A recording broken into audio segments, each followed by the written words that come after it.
എടുത്തില്ല. ഞാൻ അതിങ്ങനെ മൈൻഡ് ചെയ്യാതെ നടന്നു. അപ്പം നടക്കുമ്പോഴാണ് എനിക്ക് പെയിൻ. അപ്പം ഞാൻ നടക്കുമ്പോൾ പെയിൻ വരുമ്പോൾ ഞാൻ കുറച്ച് നേരം ഇരിക്കും. അപ്പം എനിക്ക് പെയിൻ മാറും, പിന്നെ ഞാൻ നടക്കും, പിന്നെ പെയിൻ വരും, ഞാൻ ഇരിക്കും. അപ്പം ഞാൻ കാര്യമായിട്ടൊന്നും എടുത്തില്ല. അത് കഴിഞ്ഞ് കഴിഞ്ഞപ്പോൾ സൺഡേ എനിക്ക് നൈറ്റ് ഭയങ്കരമായിട്ട് പെയിൻ കൂടി വന്നു. കാലിലേക്ക് താഴേക്ക്, റൈറ്റ് ലെഗിൻ്റെ താഴേക്ക് പെയിൻ ഭയങ്കരമായിട്ട് കൂടിയിട്ട് മരയിപ്പൊക്കെ ആയി. അതിനുശേഷം എനിക്ക് ഞാൻ കാലനക്കുന്നുണ്ട്, മരയിക്കുന്നുണ്ടല്ലോ. അപ്പം ഞാൻ കാലിങ്ങനെ അനക്കുന്നുണ്ട്. അപ്പോൾ എൻ്റെ ഉള്ളിൽ ഞാൻ എൻ്റെ കാലനക്കുന്നുണ്ട്, എൻ്റെ കാലനങ്ങുന്നുണ്ട്. ചെറിയ പെയിനാണ്. അപ്പോൾ കാലനക്കുന്നതിൻ്റെ പെയിനാണ്. ഞാൻ ഹോളിലായിരുന്നു ഇരുന്നിരുന്നത്. അപ്പോൾ ഞാൻ ഹോളിൽ നിന്ന് എഴുന്നേറ്റ് ഞാൻ എൻ്റെ റൂമിലേക്ക് പോകാനായിട്ട് നോക്കിയപ്പോൾ എനിക്ക് നടക്കാൻ പറ്റുന്നില്ല, ഒട്ടും അനങ്ങാൻ പറ്റുന്നില്ല എനിക്ക്. ഞാനൊരു അരമണിക്കൂർ എടുത്തിട്ടാണ് എൻ്റെ റൂമിൻ്റെ ഹോളിൽ നിന്ന് ഞാൻ എൻ്റെ റൂമിലേക്ക് നടന്നെത്തിയത്. അപ്പം ഞാൻ റൂമിൽ ചെന്നിട്ട് അപ്പോൾ ഞാൻ ഭയങ്കര ശക്തമായ വേദനയാണ് എനിക്ക്. ഞാൻ കരഞ്ഞുകൊണ്ട് ഇരുന്നിട്ട് എനിക്ക് എൻ്റെ അമ്മേനെ വിളിക്കാൻ പോലും പറ്റുന്നില്ല. അപ്പോൾ അമ്മ ശബ്ദം കേട്ട് വരുമ്പോൾ ഞാൻ ഇരുന്ന് കരഞ്ഞുകൊണ്ടിരിക്കും. അപ്പോൾ അമ്മ എന്നോട് ചോദിച്ചു, എന്താ പറ്റിയാണ് എൻ്റെ കരയണേന്ന് ചോദിച്ചു. അപ്പോൾ ഞാൻ പറഞ്ഞു, അമ്മ എനിക്ക് ഭയങ്കര വേദനയാണ്.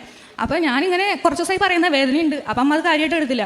അപ്പം അമ്മ പോയിട്ട് ഇവിടുത്തെ തൈലം എടുത്തുകൊണ്ട് വന്നിട്ട് അമ്മ പറഞ്ഞു, എവിടെ വേദന, ഞാൻ പുരട്ടി തരാമെന്ന് പറഞ്ഞു. അപ്പോൾ അമ്മ തൈലം പുരട്ടിപ്പോൾ എനിക്ക് അമ്മ തൊടുന്നോടത്ത് ഭയങ്കരമായ വേദനയാണ്. അമ്മ തൊടുന്നോടത്ത് എനിക്ക് എല്ലിന് ഭയങ്കര വേദനയാണ്. ഞാൻ പറഞ്ഞു, അമ്മ തൈലം പുരട്ടിയിട്ട് അമ്മ പൊക്കോ, എനിക്ക് ഉഴിയല്ല, എനിക്ക് ഭയങ്കര വേദനയാണെന്ന് പറഞ്ഞു. അപ്പോൾ അമ്മ ലൈറ്റ് ഇട്ടിട്ട് ഞാൻ എൻ്റെ കാലിലേക്ക് നോക്കുമ്പോഴാണ് അറിയുന്നത് എൻ്റെ കാല് അനങ്ങുന്നില്ല. ഞാൻ അനക്കുന്നുണ്ട്, ഞാൻ എൻ്റെ ഉള്ളിലാണ് ഞാൻ വിചാരിക്കുന്നത് എൻ്റെ കാല് അനങ്ങുന്നുണ്ട് എന്നുള്ള രീതിയിൽ. പക്ഷെ എൻ്റെ കാല് അനങ്ങുന്നുണ്ടായിരുന്നില്ല. പെട്ടെന്ന് സഡൻലി എൻ്റെ കാലനങ്ങുന്നില്ല എന്നുണ്ടെങ്കിൽ ഞാൻ ഭയങ്കരമായിട്ട് ഷോക്കായി, BP ഷൂട്ടായി. ഞാൻ ബോഡി ഫുള്ള് വിറയ്ക്കാൻ തുടങ്ങി. എനിക്ക് ഒട്ടും അനങ്ങാൻ പറ്റില്ല എന്നുള്ള രീതിയിലായി. അങ്ങനെ എൻ്റെ ബ്രദർ കൂടെ ഉണ്ടായിരുന്നില്ല വീട്ടിൽ. ചേട്ടനെ വിളിച്ചു വരുത്തി. ചേട്ടനോട് പറഞ്ഞു, വേഗം വായോ, പെട്ടെന്ന് വായോ, അവൾക്ക് ഒട്ടും വയ്യ, എണീക്കാൻ പറ്റുന്നില്ല, കാലനങ്ങണില്ല എന്ന് പറയുന്നത്. അപ്പോൾ ചേട്ടൻ ഒരു ഓട്ടോ വിളിച്ച് ഹോസ്പിറ്റലിൽ കൊണ്ടുപോകാന്നുള്ള രീതിയിൽ ചേട്ടൻ വന്നേക്കുവാണ്. അപ്പോൾ ഞാൻ ഓട്ടോ പോയിട്ട് എനിക്ക് ആ ബെഡിൽ നിന്ന് എണീക്കാൻ പോലും പറ്റില്ല. അങ്ങനെ ഞങ്ങൾ ആംബുലൻസ് വിളിച്ചു.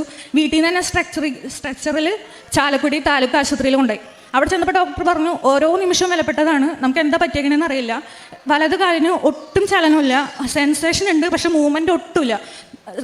ഡോക്ടർ കാലിൻ്റെ താഴെ എന്തോ വെച്ചിങ്ങനെ നന്നായിട്ട് പ്രസ് ചെയ്യുന്നത് എനിക്ക് അറിയാൻ പറ്റുന്നുണ്ട്. സെൻസേഷൻ ഉണ്ട്, പക്ഷേ അതിന് ഒരു മൂവ്മെൻറ്റും എനിക്ക് ഉണ്ടാവുന്നില്ല. ഡോക്ടർ പറഞ്ഞു, എത്രയും പെട്ടെന്ന് മെഡിക്കൽ കോളേജിലേക്ക് എത്തിച്ചോ, എത്രയും പെട്ടെന്ന് എത്തിക്കാൻ പറ്റുമോ അത്രയും പെട്ടെന്ന് എത്തിച്ചോ എന്ന് പറഞ്ഞു. അങ്ങനെ ഞങ്ങൾ തൃശ്ശൂർ മെഡിക്കൽ കോളേജിൽ എത്തിച്ചു. അവിടെ ചെന്ന് കഴിയുമ്പോൾ അവർക്ക് വലിയ കാര്യമായിട്ടൊന്നും മൈൻഡില്ല. അവർ ഒരു സ്ട്രെച്ചറിൽ എന്നെ ഇങ്ങനെ കിടത്തേക്കുമായിരുന്നു. ഒരു 12 hours ഞാൻ അവിടെ ഒരു സ്ട്രെച്ചറിൽ ഒരു പെയിൻ കില്ലർ പോലും ഇല്ലാതെ വേദന സഹിച്ച് അനങ്ങാൻ പോലും പറ്റില്ലായിരുന്നു. അനങ്ങിക്കഴിഞ്ഞാൽ അവിടുത്തെ കാൽ